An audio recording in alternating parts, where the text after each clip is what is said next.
카이스트 경영대학의 이병태 교수입니다. 정말 예상하지 못했던 장소에서 발표를 하게 됐습니다.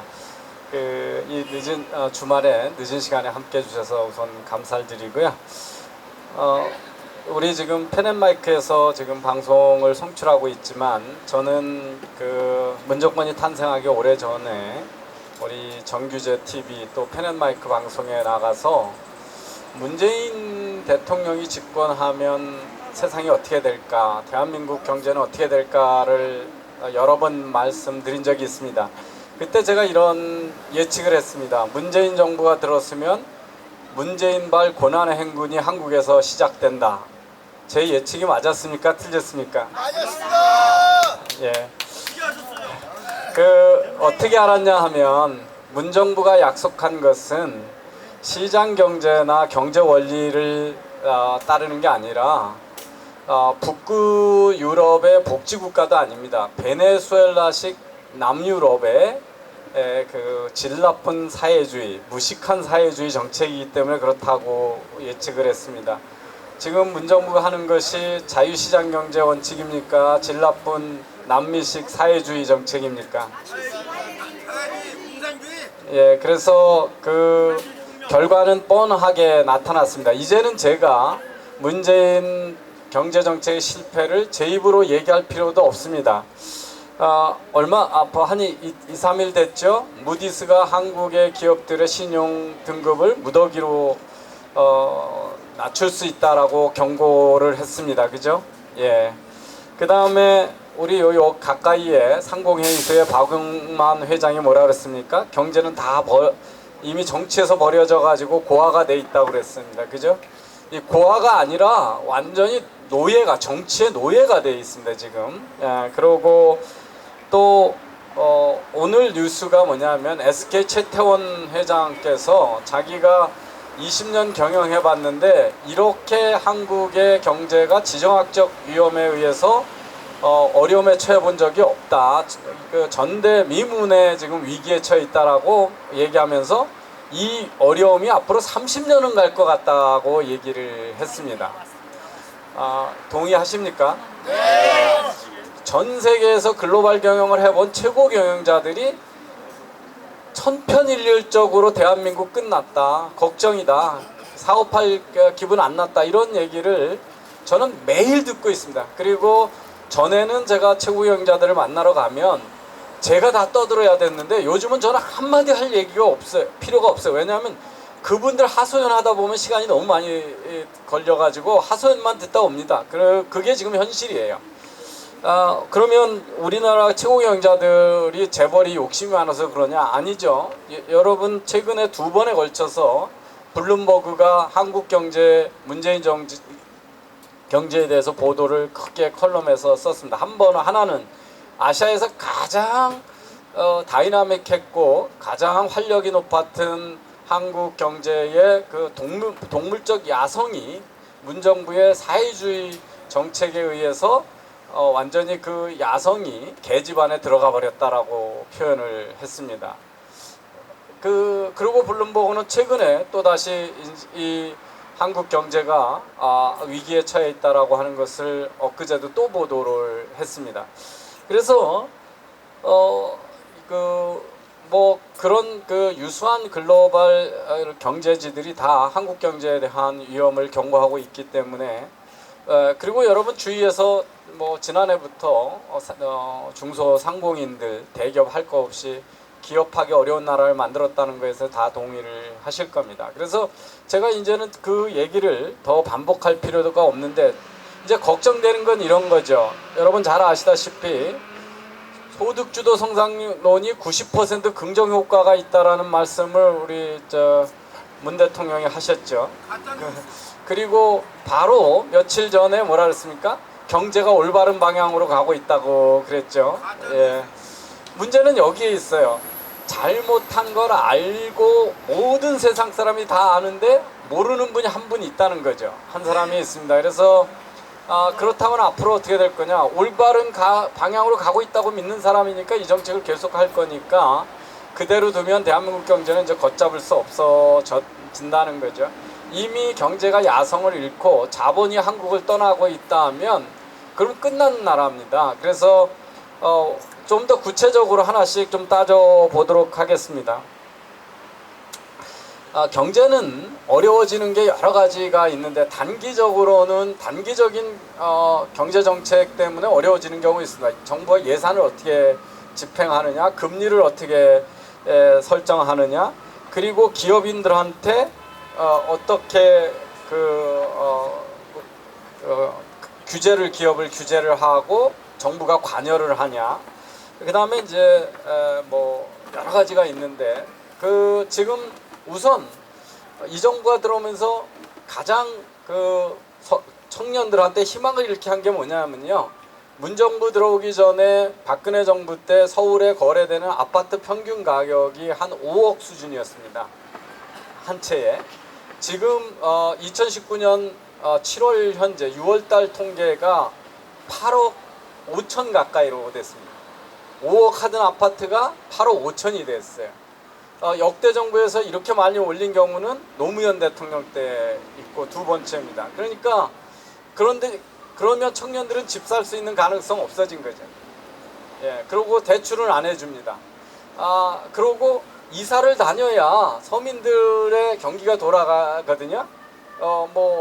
인테리어도 다시 하고 가구도 그때 다시 사고 이삿짐센터도 하고 기업들은 금융을 해주게 되고 하다못해 벽지도 새로 바르고 그런 거죠. 청소도 하고 이 모든 그 경기를 다 죽게 하는 정책을 지금 쓰고 있습니다. 그래서 당장 경기를 죽이기도 하고 하지만 청년들한테 미래의 꿈을 단순간에 앗아갔습니다. 저는 도저히 이해하지 못하는 게 뭐냐면 최근에도 여론조사하면 30대는 아직도 문재인 정부에 대한 지지가 부정보다도 긍정이 더 높다는 거예요. 그들의 지금 우리나라 일자리가 어떻게 됐냐면 20대, 30대, 40대, 50대 일자리가 줄고 그걸 60대 이상의 단기 알바 자리를 만들어 놨는데 그리고 집을 살 수 없는 나라를 만들어 놨는데 그 가장 큰 피해를 보고 있는 계층이 아직 제정신을 못 차리고 있다라고 하는 것이 이제 우리 단기 경제의 현실입니다. 성장을 못하면 분배라도 잘하면 좌파 정부가 명분이 있는데 역대 쟁거 중에서 그 빈부격차, 소득격차는 제일 못 사는 1분위하고 5분위하고 격차를 가장 크게 벌려놓는 정부가 됐습니다. 이 일자리를요, 갑자기 지난달에 48만 개가 늘어났다는 통계를 만들어냈습니다. 일자리는요, 그 월급 주는 게 일자리가 아닙니다. 일자리의 본질은 뭐냐면 부를 만들어내는 거야. 그래서 나라의 부를 키우고 그 대가로 월급을 받는 거죠. 그래서 일자리는 일감이 만들어내는 파생상품입니다. 그런데 정부가 만드는 발표한 48만 개 중에 농촌에 늘어났다는 가짜 빼고 하면 정부가 재정으로 노인들한테 알바자리 만들어 놓은 게 38만 개 정도 됩니다. 그러니까 그 48만 개 중에 일자리다운 일자리는 거의 없습니다. 왜냐하면 그게 뭐냐면 저희 어머님이 지금 85세인데 나라가 이러고도 안 망하고 괜찮냐고 계속 한탄을 하세요.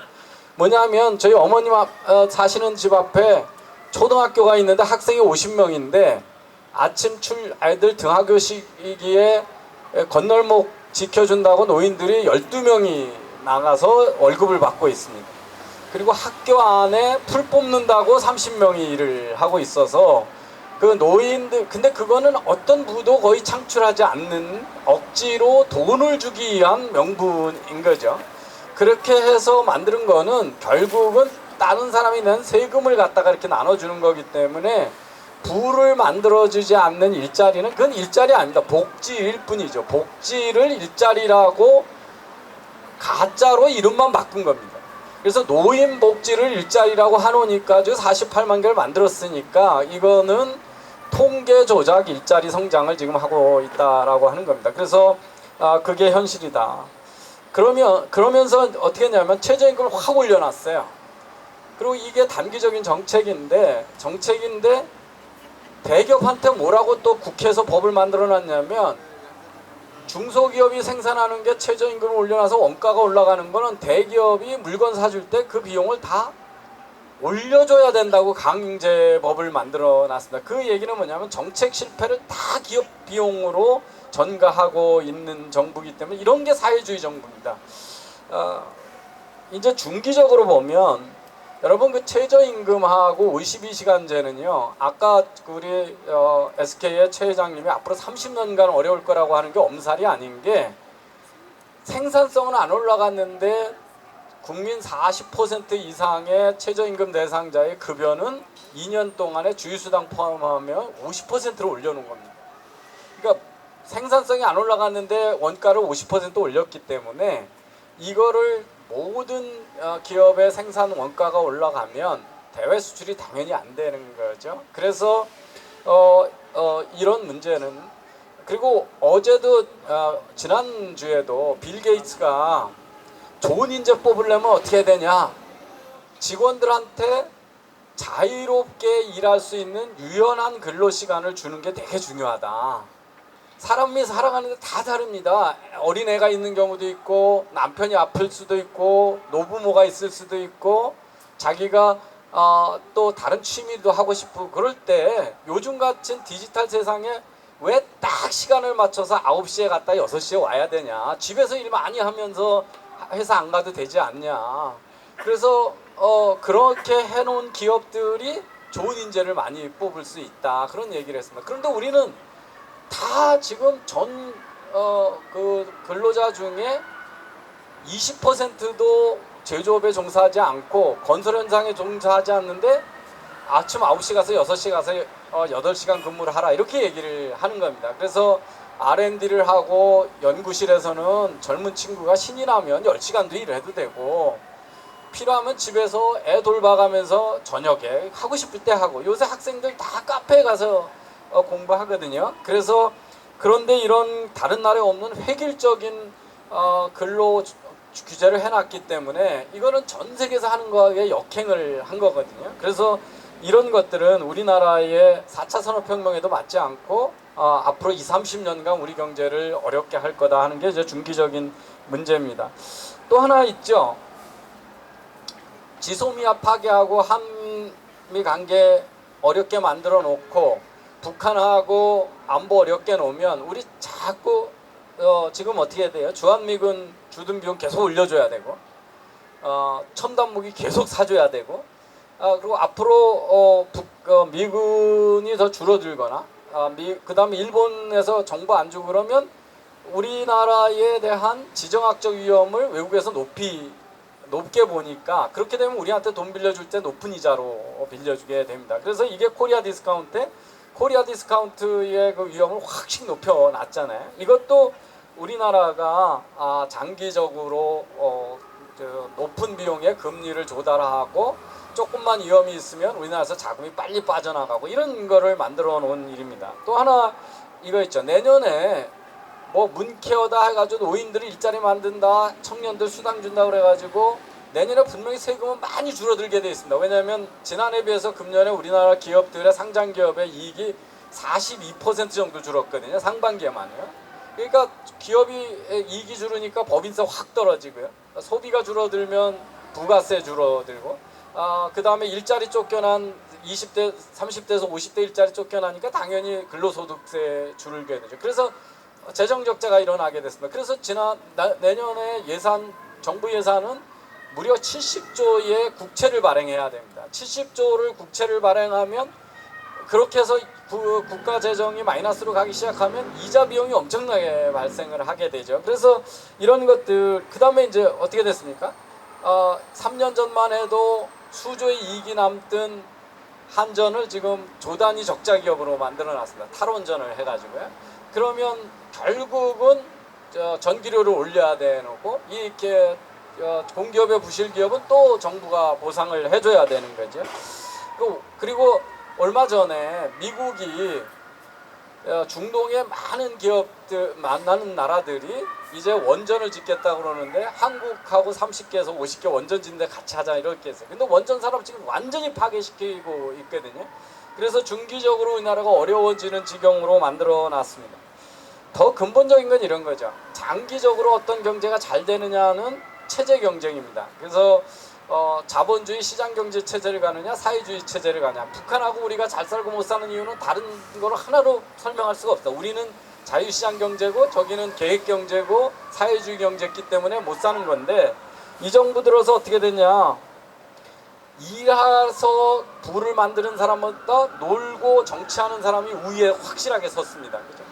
툭 하면 기업인들 잡아다가 족치고 죄인 취급하고 이 정치가 경제를 완전히 억압하는 시대가 돼서 20년 동안 아무 문제 없던 파리바게뜨 제빵사 파견 사업이 불법이라고 그래가지고 회사를 다시 만들으라고 그러고요. 지난 정부에서 다 컨설팅 받고 했던 그 삼성 바이오 회계를 불법이라고 그래가지고 지금 온통 최고 경영자들을 잡아다 넣고 있고 그러잖아요. 이러면서 우리나라가 어떻게 됐냐면 문정부 들어올 때 세계에서 경제 자유도가 23위였는데 2년 만에 29위로 떨어졌고요.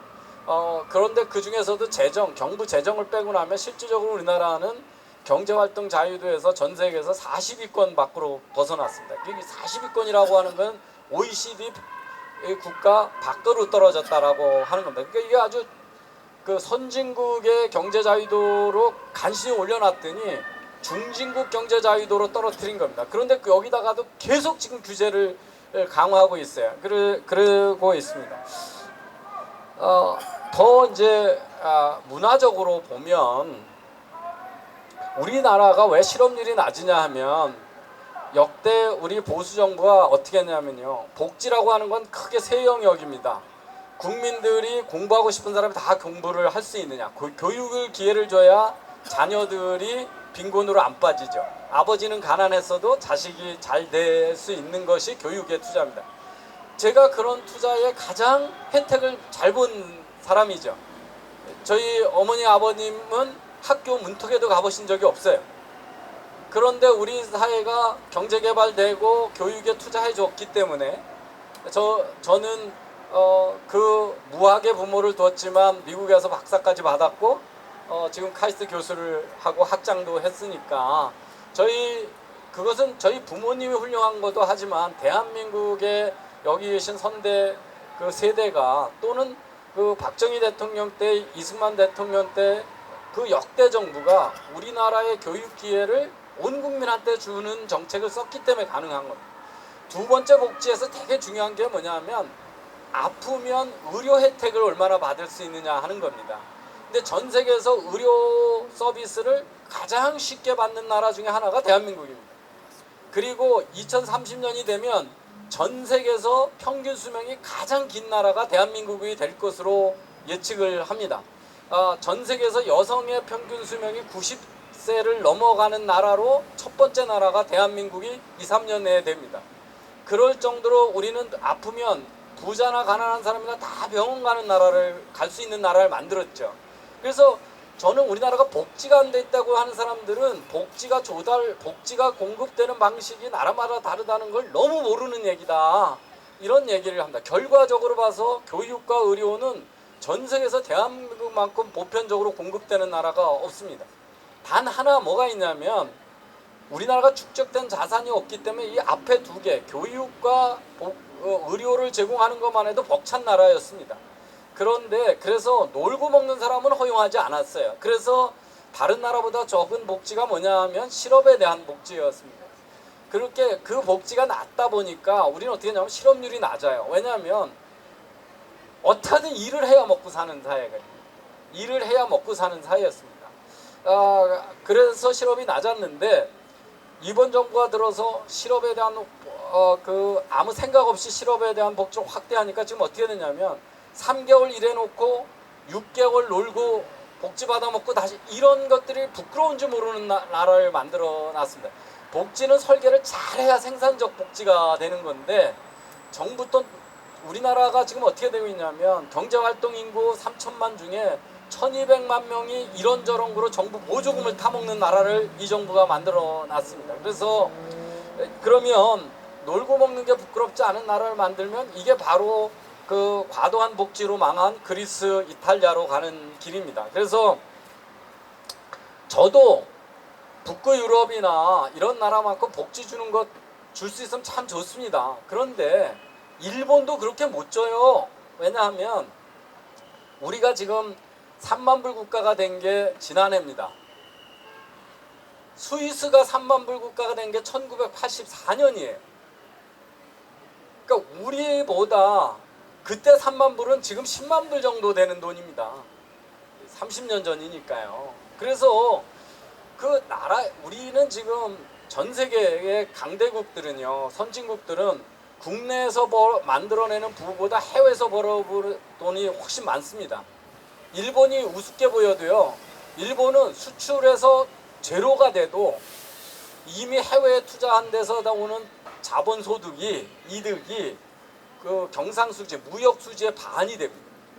무역 수지만큼 됩니다. 그러니까 외국에서 돈이 어떻게 되냐면 지금 무역으로 들어오는 돈이 100, 투자해서 들어오는 그 투자 수익이 100 이렇습니다. 그러니까 200의 돈이 들어오는데 우리는 해외에서 투자해서 들어오는 돈 없는 나라예요. 거의 없는 나라입니다. 그리고 일본은 80년부터 지금까지 해외에 가서 물건을 팔아서 기업들이 돈을 축적했습니다. 얼마 동안 한 거냐면 40년을 돈을 벌기 시작했습니다. 대한민국 기업이 외국 가서 제대로 돈 벌어온 거는 2010년서부터입니다. 삼성전자가 분기 단위로 몇 조의 수익을 내기 시작한 게 10년도 안 된 얘기입니다. 그리고 그런 기업이 삼성전자, LG전자, 현대자동차 해가지고 10개도 안 되는 나라입니다. 그래서 우리는 축적한 자산이 없어요. 없는데 놀고 먹고 복지 많이 주자. 그 개인이든 기업이든 가게든 국가든 벌어들이는 것보다 많이 쓰면 결국은 망하는 겁니다. 예, 그런데 그 망하는 거에 대해서 책임이 없다는 거예요. 지금 이번 정부는 예산 쓸 때마다 슈퍼 예산이에요. 슈퍼 예산이 왜 그러냐? 내년 4월 총선에 다 매표 행위하느라고 지금 슈퍼 예산이거든요. 그래서 이 놀고 먹는 거에 대해서 부끄럽지 않은 나라를, 그런 문화를 만들고, 정치가 경제 우위에 있어가지고 툭하면 김상조 전 공정위장이 툭하면 뭐 대한민국의 3세 재벌 3세들은 경제 자격이 없다. 김상조가 어디 가서 껌 한 개 팔아본 적이 있어요? 아니, 이병철 회장이 그 많은 아들 중에서 이건희 회장 뽑았을 때 이유가 있어서 뽑았겠죠. 그래서 얼마나 많이 키웠습니까? 삼성전자를. 그죠? 예. 그리고 그걸 어떤 기업에 경영자가 누가 자격이 있다 없다를 관료들이 껌 하나 팔아본 적이 없고 알사탕 하나 팔아본 사람들이 어떻게 함부로 얘기를 해요? 그리고 이건 사기업이잖아요. 우리나라가 무슨 공산주의입니까? 정부가 최고경자를 임명해요? 그간 정부가 그런 짓 해왔어요. 어디다가 그런 짓 해왔습니까? KT에다 그런 짓 해오고 국민은행에다 그런 짓 했어요. 그래서 결과가 뭡니까? KT가 SK텔레콤보다 돈 잘 법니까? 우리나라 구청마다 KT 자산이 널려 있어요. 지금 종업원은 3배도 넘는데 이익은 반도 안 돼요. 포스코 옛날에 박태준 회장이 계속 갈 때 얼마나 전 세계적으로 잘 나갔어요. 맨날 요새 5년마다 회장 갔다가 감옥 집어넣고 정권 임명하고 나니까 포스코 지금 어떻게 됐습니까? 인도에 공장 하나 제대로 못 져요. 10년 동안 가서 로비해가지고 공장도 못 짓고 철수했어요. 그런 회사를 만들어 놓고 정부가 당신들 최고위원자 된다 만다. 그래서 정치가 경제 우위에 올려놓으면 이거는 옛날에 중국이 공산당 치하하고 이게 북한이에요. 그런데 국민이 놀고 먹는 걸 부끄럽지 않은 사회를 만들어 놓고 정치가 경제 우위에 올라가지고 툭하면 이래라 저래라 하는 나라를 만들었기 때문에 경제가 문화적으로도 우리가 어려운 처지에 했다. 이런 거를 제가 간략하게 단기적인, 중기적인, 체제적인 그리고 문화적인 관점에서 문정부가 우리 경제를 어떻게 무너뜨리고 있는지에 대해서 말씀을 드렸습니다. 자, 그럼 어떻게 가야 되느냐만 간단하게 말씀드리고 여러분한테 질문의 기회를 드리고 있습니다. 우리가 처한 과제가 뭐냐 하는 거는 글로벌 경쟁력을 어떻게 회복하느냐 하는 문제에 우리는 주목해야 됩니다. 우리나라는 지금 아주 심각한 글로벌 경쟁력 위기 때문에 우리나라의 주력 산업이 차례로 무너지고 있습니다. 조선 무너졌고 자동차 위기에 처해 있고 타이어 무너졌고 그 다음에 LCD 같은 저가 가전 지금 다 무너지고 있습니다. 그래서 두 번째는 제조업으로는 우리는 이제 더 이상 청년들한테 일자리를 줄 수 없습니다. 제조업은 우리나라 전체 일자리 중에 20%도 안 되고 다른 나라보다 2배, 선진국보다 2배나 높은 수준입니다. 이게 10% 수준으로 떨어지게 돼 있습니다. 그렇다면 서비스 쪽에서 좋은 일자리를 만들어줘야 되는데 이쪽은 규제 개혁 없이는 불가능합니다. 병원이 지금보다 간호사를 2배, 3배 고용하고 의사를 2배, 3배 고용할 수 있을 때 가능합니다. 금융이나 금감원 손에서 벗어나서 자유롭게 사업을 할 수 있을 때 가능합니다. 4차 산업혁명의 새로운 핀테크나 이런 거 다 했을 때 가능합니다. 그래서 서비스업을 산업화하고 학교도 학생 제대로 못한 학교는 망하고 대신 세계적인 바리스타 길러내고 세계적인 소믈리에 길러내고 세계적인 네일 아티스트 길러내고 세계적인 셰프 길러내는 기업들은 영리 학교로 들어와서 사업하게 해줘야 됩니다. 그래야 다양한 직업도 선택하고 우리나라 일자리가 생깁니다. 또 더 심각한 문제는 우리나라의 인구 감소와 고령화 문제에 대해서 대처를 해야 됩니다. 일본이 잃어버린 40년 된 주된 이유 중에 하나가 저출산 고령화입니다. 우리나라는 일본은 8만 불, 7만 불 소득 수준에서 고령화가 시작됐는데 우리는 3만 불에서 이미 고령화가 시작됐습니다. 우리의 앞으로 잃어버린 30년은 일본보다 1000배는 더 고통스러울 겁니다. 그대로 있으면. 그러려면 이민 정책을 어떻게 할 건지 아니면 지금 일 안 하고 있는 노인과 여성과 청년들을 어떻게 노동력으로 활용할 건지에 대해서 아주 심대한 노동개혁이 없이는 이 문제를 해결할 수가 없습니다. 네 번째 문제는 그 대도시 집중화에 대한 대처를 해야 됩니다. 대도시가 커져야 경제가 발전합니다. 그래서 지방균형 발전은 거짓말입니다. 청년들은 무조건 대도시에 살아야 경제가 삽니다. 그런데 그러려면 그들한테 주택 문제를 해결해 줘야 됩니다. 주택 문제를 어떻게 해결해 줄까에 대해서 어마어마한 발상의 전환이 이루어져야 됩니다.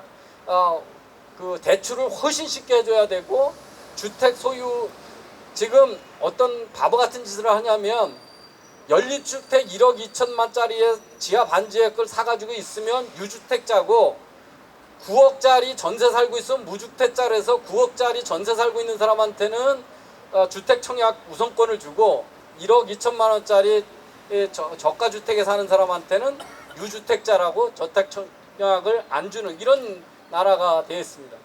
마지막으로는 4차 산업혁명에 대한 준비를 해줘야 된다. 그런데 전 세계에서 요즘은 해외 여행을 가시면요. 그 나라 사람한테 말 안 걸고 어디든지 자유롭게 이동할 수가 있어요. 왜? 구글 지도가 있고 우버가 있기 때문에 그렇습니다. 구글 지도 쓰면 바로 어디 가서 대중교통 타면 되는지 얼마나 되는지 다 나오고요. 우버 부르면 여러분 우리 카카오 택시처럼 와서 끝까지 다 해주잖아요. 이 두 가지가 다 안 되는 유일한 나라가 대한민국입니다. 하도 그 기득권 세력들의 반발에 의해서 아무것도 못하게 해서 그렇습니다. 어제 뉴스가 뭐냐면요. 아마존이 신입사원을 3만 명을 뽑았어요. 3만 명을요. 그런데 20만 명이 몰려들었다는 거예요. 근데 우리나라 지금 대기업들의 유통회사는 어떻게 되냐면요. 다 지금 감원하고 있어요. 이마트도 감원하고 있고 홈플러스도 감원하고 있고 다 감원하고 있어요. 왜? 대기업 유통업체를 골목상권 보호한다고 다 신규점을 못 내게 한 거예요. 거기다 52시간으로 하고 최저임금을 올려놔서 그렇습니다. 그래서 이런 유통혁명 이런 거에 따라갈 수 있는 규제개혁하지 않으면 4차 산업혁명에 일자리 안 생긴다. 이 한 4-5가지를 해결하는 방향으로 엄청 어려운 의사결정을 해야 대한민국 경제가 살아난다. 이런 걸로 우리가 해야 될 일을 말씀드리면서 이제 여러분들의 하고 대화를 갖는 시간을 갖도록 하겠습니다. 감사합니다.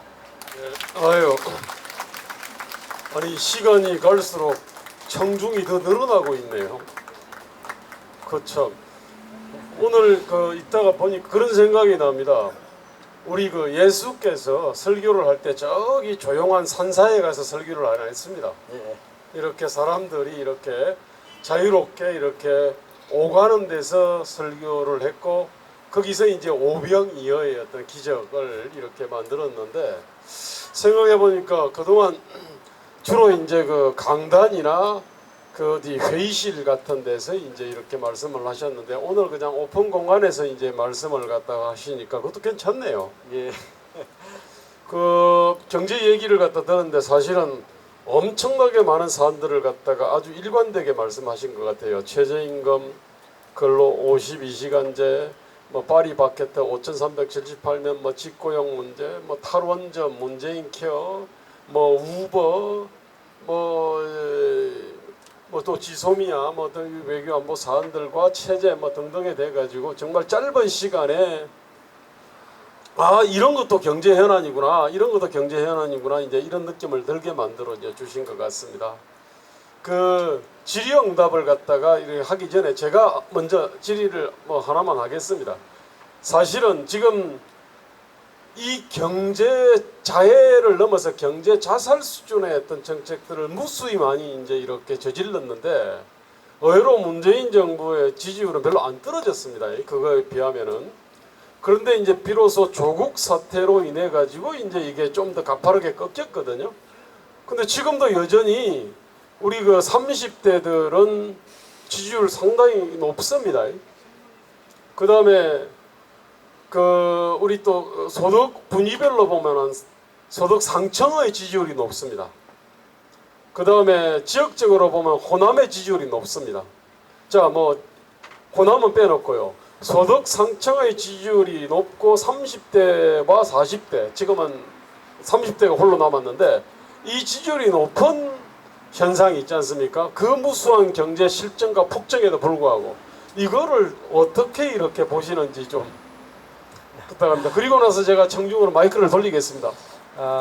제가 정치나 여론조사에 대한 전문성은 없습니다. 근데 우리나라 30, 40대가 다른 나라의 30, 40대하고는 아주 특이하다는 건 우리가 인정을 해야 되는 것 같아요.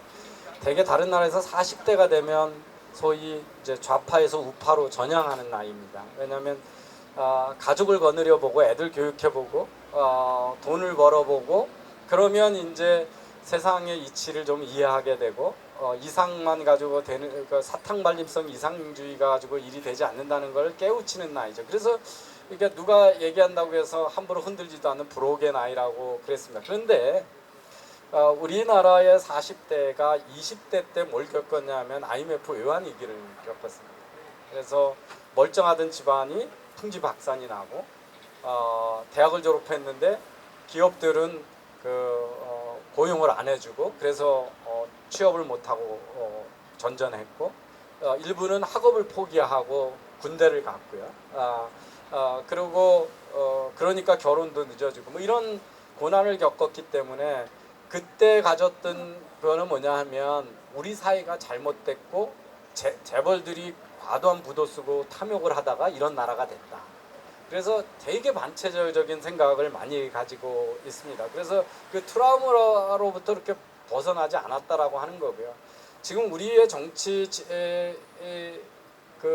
지지율에는 이번 정부는 탄핵을 거쳤다라고 하는 것 때문에 아주 큰 혜택을 보고 있습니다. 탄핵 과정에 보수를 악마화했고 또 자기들이 그때 선동에 속았든 어떻게 됐든 촛불을 들고 이 정부를 세운다는 나름대로의 자부심을 가지고 광장에 왔기 때문에 이번 정부가 잘못해도 자기가 잘못된 정부를 뽑았다는 것을 인정하고 싶지 않은 어마어마한 그냥 이놈도 나쁘고 이놈도 나쁜데 누가 덜 나쁜 놈 뽑을까라고 평상적인 투표를 했다면 지금 금방 이제 지지를 철회할 수 있는데 문재인은 선이고 박근혜는 악이다 이러면서 몇 달을 싸워가지고 세운 정부이기 때문에 지지를 다 철회하지 않는다라고 하는 것 때문에 특이해서 거꾸로 그들을 설득하는데 훨씬 전부 다른 때보다 치열한 노력이 필요하다는 생각을 저는 평소에 갖고 있습니다.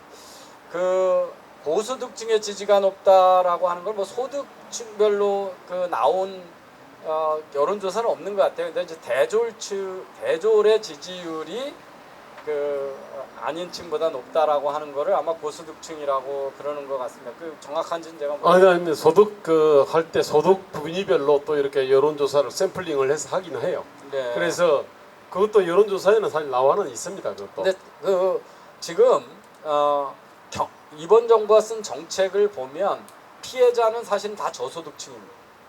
네. 현재 저소득층이고 지금 30대에서 정규직이나 공기업에 들어갔던 직원들은 여직원들 같은 경우도 그렇고 젊은 친구들은 정말 퇴근 빨라졌어요. 월급은 하나도 안 줄고 퇴근 빨라지고 잔업도 없어요. 그런 것 때문에 살기 좋아졌다고 그러는 친구 많습니다.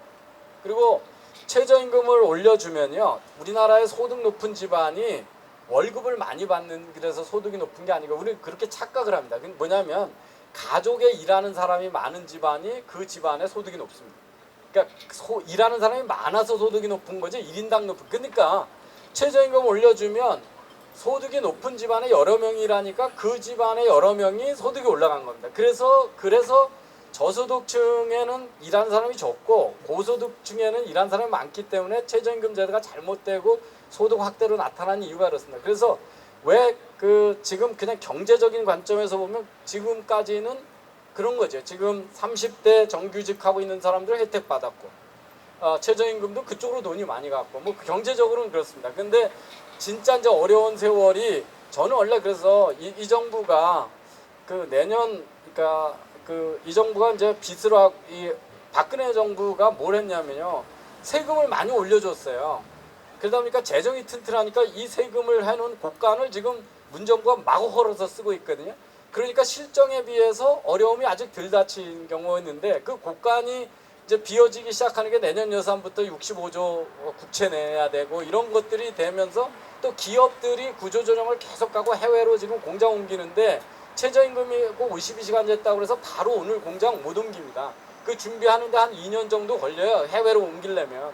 그래서 저는 이제 2020년부터 그 탈한국의 그 어려움이 본격적으로 진행이 될 거라고 예상을 해서 2020년 제가 그래서 안타까워했던 게 뭐냐면 총선 전에 결과가 나와야 민심이 지반을 할 텐데 2020년 후반에 나타나면 어떡할까 뭐 그런 걱정을 했는데 조국 사태를 보고 사람들이 정신을 바짝 차리고 이런 기회에서 좀 이해를 하면 이 경제 어려움의 효과가 나타나는데 한 1, 2년의 리드 타임이 있다. 지연 타임이 있어서 2020년에는 훨씬 어려울 거다. 이걸 좀 널리 퍼뜨려 주시기 바랍니다. 예, 알겠습니다. 자, 그러면 질문을 받는데 먼저 지금 질문 신청자가 있거든요. 자, 질문은 짧고 간명하게 하시죠. 예. 교수님 감사합니다. 여러 가지 복잡한 경제 문제를 간단하게 설명해 주셔갖고 이해 잘했습니다. 제가 이제 궁금한 게 이제 일자리 아까 말씀하신 것 중에 일자리 문제 중에서 이제 우리나라 산업에서 지금 이제 고전적으로 이제 제조업이 차지하는 비중이 컸는데 그 제조업이 지금 한 일자리 보면 한 20%밖에 안 된다는 말씀에 제가 이제 조금 약간 그 팩트 자체에 좀 놀랬고요. 전 그보다 더 많은 줄 알았습니다. 그리고 그 앞으로 방향이 4차 산업하고 가고 서비스 쪽으로 가야 된다는 것에서 동의하고 있습니다. 그럼에도 불구하고 우리 경제 성장이라든지 이런 면에서 봤을 때는 여전히 우리나라가 또 제조업으로 또 우리나라가 성장한 나라고 해서 그것이 더 필요하지 않을까. 20%에 대한 부분도 좀 놀랬지만 그런 느낌을 좀 갖고 있습니다. 그래서 그런 부분에 대한 노력이 좀 필요할 것 같은데 예를 들면은 우리나라 제조업이 이렇게 후퇴하고 있는 이유가 저는 이제 노조 문제라고 좀 보고 있고요. 일자리도 마찬가지로 그런 임금 문제 이런 것 때문에 바깥으로 많이 나간 면이 있다고 보고 있거든요. 그래서 그런 면에서 그럼에도 불구하고 여전히 제조업보다는 제조업이 20% 지금 차지하고 있는 일자리 문제 이런 부분의 그거는 거기서 더 이상 다룰 수 있는 부분이 없다. 여전히 4차 산업이다 세부적으로 가야만 되는 건지 저는 이제 제조업 부분에 대해서 좀 아쉬움이 있어서 좀 여쭤보고 싶습니다. 예, 우선 제조업이 아니면 서비스업이나 이게 양자택일의 문제는 전혀 아니다. 제가 이제 일자리 비중에 대해서 얘기하는데 훌륭한 제조업이 없으면 서비스업도 없습니다. 삼성전자가 없으면 거기다 대출해줄 금융회사도 없잖아요. 삼성전자가 없으면 거기 가서 컨설팅 해줄 회사도 없잖아요. 그죠? 그래서 큰 제조업들은 계속 있어야 되는데 있어야 되고 제조업이 그런 제조업하고 서비스업을 두부 자르듯이 그렇게 구분하는 것도 어렵습니다. 그래서 이걸 그 대비적으로 대척점으로 보는 게 아니고 그것은 제조업이 강한 기업들이 많이 있을 때 서비스업도 같이 발전한다라고 하는 걸 이해해 주셨으면 하는 거고요. 단 제조업 일자리는 필연적으로 줄게 돼 있습니다. 그것은 우리 20% 되는 게 상당히 낮다고 생각하시잖아요. 미국의 2배입니다. 우리나라의 제조업 일자리가 미국이 반등해서 한 11% 정도 됩니다. 그리고 유럽의 대부분 국가가 10%대입니다. 그러니까 우리가 그 아주 제조업이 산업의 대부분인 것처럼 생각했던 90년대도 우리 그 제조업의 일자리 비중은 34% 정도였습니다. 그래서 30%에서 20%로 계속 내려가고 있는 중입니다. 그것은 산업이 고도화되면 그 전에는 뭐냐면 제조업 중에서 봉제 공장, 와이셔츠 공장, 신발 공장 이러면 저 개성공단에 있는 것 같죠. 매출은 얼마 안 되는데 5천 명씩 고용하고 10,000명씩 고용하고 그런 산업이 있으면 제조업 고용 비중이 높습니다. 그런데 삼성전자나 현대차가 보면 다 로봇가 일을 하잖아요. 그리고 인건비가 너무 비쌉니다. 그래서 삼성전자 예를 들어서 여기 다 그 갤럭시 폰 쓰고 계신 분 많을 텐데 1년에 2억 5천만 개를 만들어서 파는데 국내의 갤럭시 폰 제조 인력은 2,800명에 불과합니다. 근데 베트남의 하노이 공장에 19만 명이 있습니다. 그게 현실입니다. 그래서 제조업 일자리는 계속 줄어들 수밖에 없다. 그래서 제조업을 포기하라는 얘기 아닙니다. 제조업은 제조업이 계속 있어야 제조업의 일자리는 줄어도 그게 돈을 많이 벌어오고 그게 서비스 산업으로 흘러가고 이렇게 되는 거죠. 예, 그래서 애플 컴퓨터를 보시면 이해가 됩니다. 그 제조 R&D하고 소프트웨어 만들고 마케팅은 다 미국에서 하지만 제조는 다 중국에서 하잖아요. 이게 글로벌 제조업의 현실이다. 그래서 그런 거고요. 그래서 또 우리는 이제 망하는 건 잘 보입니다. 조선업이 20만 명 고용하다가 지금 한 11만 명에서 12만 명 고용하고 있거든요. 그러니까 반으로 일자리가 없어진 거예요. 그러니까 그리고 거기도 정부가 막 보조금 줘서 아직도 좀비 상태로 유지되고 있는 그런 고용도 많이 있는 처지입니다. 그 구조조정하면 더 줄겠죠. 그런데 우리가 보지 않는 사이에 새로운 제조업이 계속 늘어나 왔습니다. 그러니까 전에 우리나라 화장품에서 고용 별로 없었거든요. 그 다음에 전지 회사들, 요새 배터리 만드는 회사들이요. 삼성, SDI나 LG가 중국하고 다 우리나라가 세계적인 전지 회사입니다. 그리고 로봇 회사도 많습니다.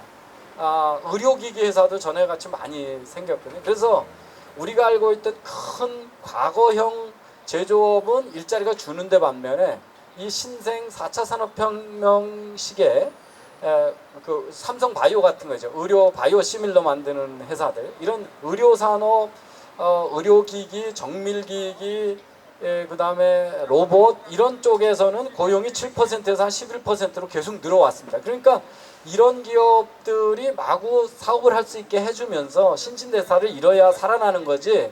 우리가 우리가 지금 백날 노력해도 봉제산업 신발 가게는 대로 가져올 수 없잖아요. 그래서 그 일본이 잘 만드는 조선을 우리가 가져왔던 거를 중국이 가져가는 거를 우리가 저항할 수가 없어요. 그 중국이 못 만드는 플랜트선을 만들고 LPG선, LNG 고부가 가치로 만들지만 벌크선 대량 숫자로 만들던 일자리는 가져올 수가 없습니다. 그래서 그걸 흘러가야 되는 거고, 그들이 못 만드는 첨단 산업이 계속 만들어지게 해야 되는데, 제가 이번 정부가 역사에 큰 제약을 지었다는 거를 하는 게 뭐냐면, 우리는 IMF 때 기업들이 구조조정해가지고 2009년까지는 제조업 전체 일자리가 줄어왔습니다. 그러다가 2009년서부터 탄핵까지는 한 3%씩 늘었어요.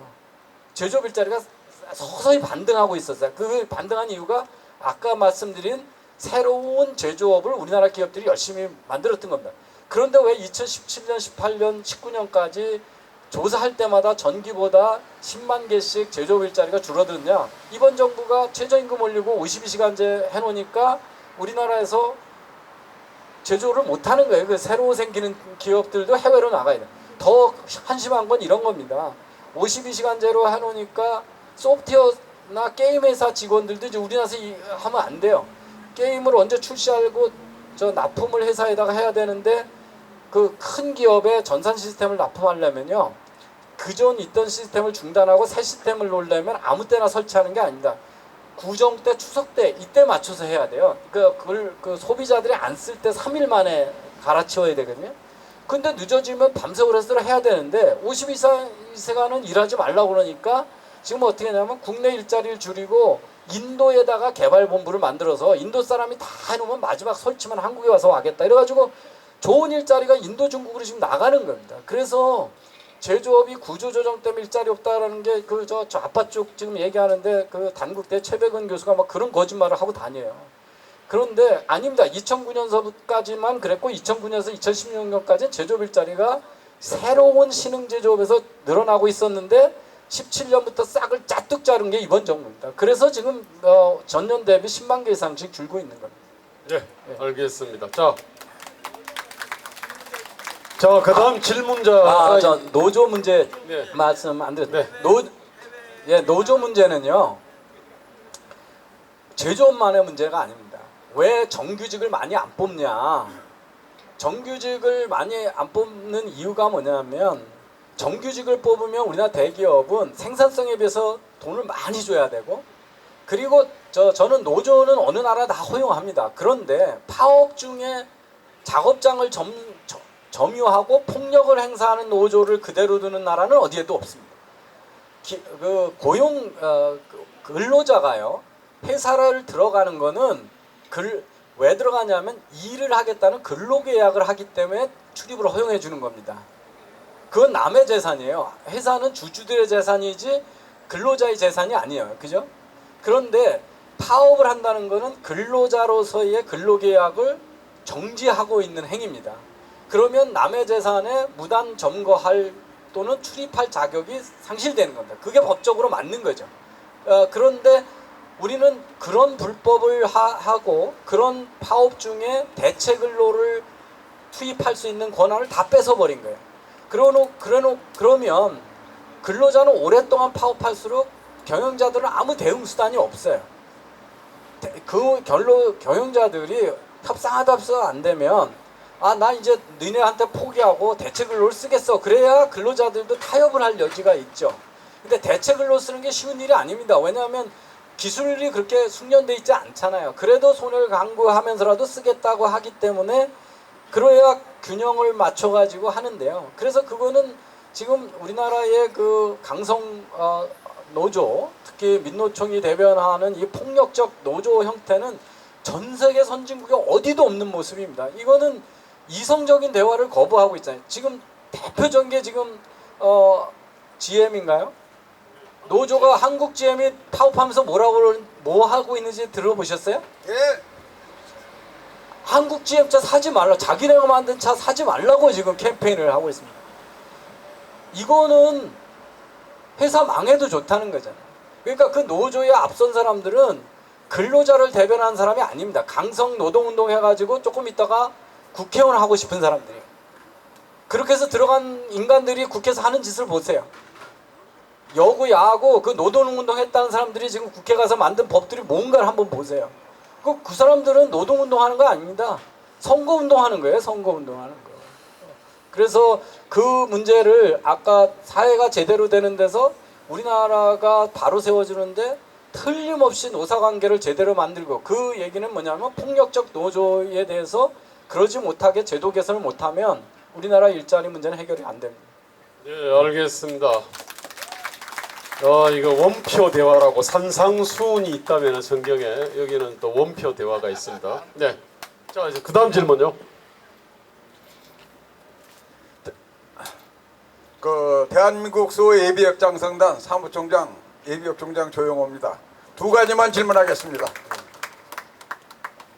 문재인 정부가 경제정책, 소주성, 52시간 최저임금, 탈원전 뭐 이거 하도 많아가지고 잘못한 게 너무 많아가지고 말이지요. 이거 일일이 헤아릴 수 없잖아요. 그런데 우리가 그럼 문재인의 경제 정책 중에 한 가지라도 이놈들 바꾸게 해야 되겠는데 뭐를 공격 목표로 하는 것이 어떤 것을 공격 목표로 해가지고서 목표를 탈취하는 것이 문재인을 이 자식이 기포고용만 하기 때문에요. 그거 어떻게 하나라도 바꿔야 되는데 그거 어떻게 바꿔야 되느냐? 그거 하나입니다. 두 번째는 요즘 여론조사 리얼미터니 뭐 이런 거 있지 않습니까? 여러 개. 그런데 조국 사태가 터지기 전까지 언론기관 신문이 그렇듯이 여론조사기관이나 여론기관 절대 믿을 수 없다고 생각합니다. 근데 문제는 대학 교수님이라든지 또 정치를 하시는 모든 분들이 자꾸만 이 엉터리 통계를 인용하기 때문에 답이 안 나오는 겁니다. 우리 집에 많은 식구들 보면은 아무도 그거 안 믿어요. 그런데 어째 그런 통계가 나옵니까? 이상입니다. 예. 예. 뭘 한 개를 바꿔야 되냐? 대통령을 바꿔야 되죠.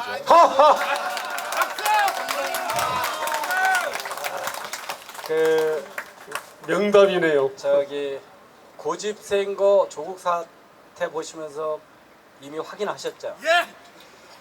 한일 경제 선동하면서 지소미아 파기까지 가는 거 상상할 수 없는 고집센 거 확인하셨잖아요. 예. 사람 나이 40 넘으면 잘 안 바뀝니다. 그거 바뀔 거라고 기대하는 게 잘못입니다. 그 잘못이고요. 그런데 당장 대통령 못 바꾸면 일은 못하게 해야죠. 새로운 잘못을 저지르지 못하게 해야 되는 거죠. 그래서 제가 자주 인용하죠.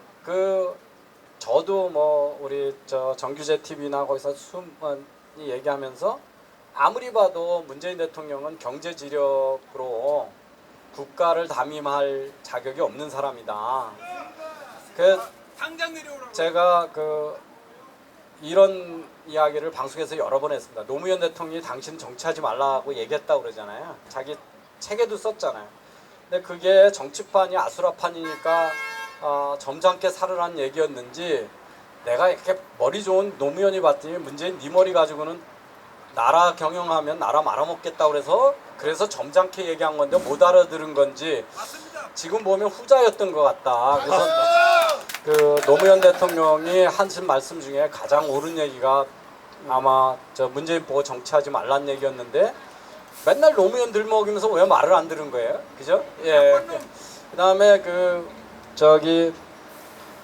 우리 주한 일본 대사를 했던 무토가 야당 지도자 시절에 만나고 와서 너무 실망해가지고 그분이 나는 한국인으로 태어나지 않은 게 다행이다라고 하는 책을 썼던 분이잖아요.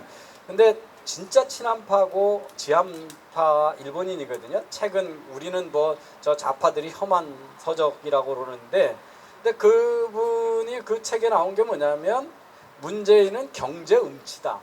그러니까 완전히 문외한이라고 거기 나와 있습니다. 그래서 그때도 이미 가가지고 한일 관계를 발전적으로 발전시킬 수 있는 경제 협력이 무지 많다.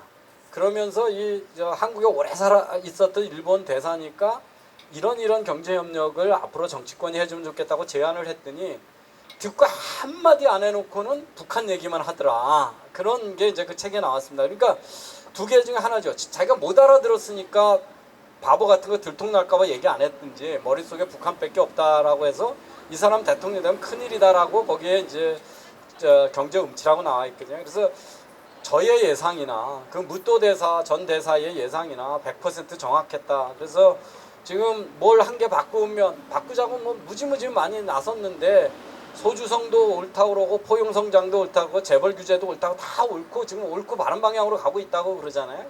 그러니까 저 사람을 딱 하나 바꿀 건 어렵다. 대통령을 바꾸는 게 해답이다. 이렇게. 여론조사 통계 문제는요. 그거는 이병태 교수님이 답변할 성질은 아닌 것 같고요. 혹시 나중에 오늘 밤 길어지면요. 여론조사에 대해서 아주 조예 깊은 분이 아마 계실 겁니다. 이제 나중에 계시면은 그분한테 좀 자세히 듣기로 하고요. 자, 그러면은 오늘 사실은 이병태 교수님을 여기다 모시고 보니까 철야 대한민국 경제 콘서트를 했으면 정말 좋겠다 하는 생각이 듭니다만 1시간으로 정말 부족합니다만 일단은 오늘 우리가 예정된 건 1시간이고요. 그리고 앞으로 이거는 어디까지나 해서 처음 하는 행사입니다. 아마 대한민국에서 아마 처음 하는 행사일지도 모릅니다. 이 아주 여러분 계신 분들은 아주 역사적인 자리에 지금 현재 이렇게 앉아 계시는 겁니다. 이게. 자, 오늘은요. 그런 점에서 우리를 위해서 우리 모두를 위해서 박수 한번 칩시다. 자, 그러면은요. 밤이 깁니다. 그리고 또 이 정말 경청할 만한 경륜이 있는 말씀을 하실 분들이 또 쭉 있거든요. 그래서 일단은 이병태 교수님은 여기서 놔드리고요. 좀 다음에 또 적당한 기회 있으면 또 모시기로 하고, 그리고 다음에는 이제 또 우리 김태우 전 통일연구원장님으로부터 대한민국의 안보와 통일 문제에 대해서 듣기로 하겠는데요. 자, 일단은 이 시간 내주시고 정말로 이렇게 빛나는 어떤 해안을 이렇게 우리한테 선사하신 이병태 교수님한테 감사의 격려의 박수를 보냅니다. 예, 잘 경청해 주셔서 고맙습니다.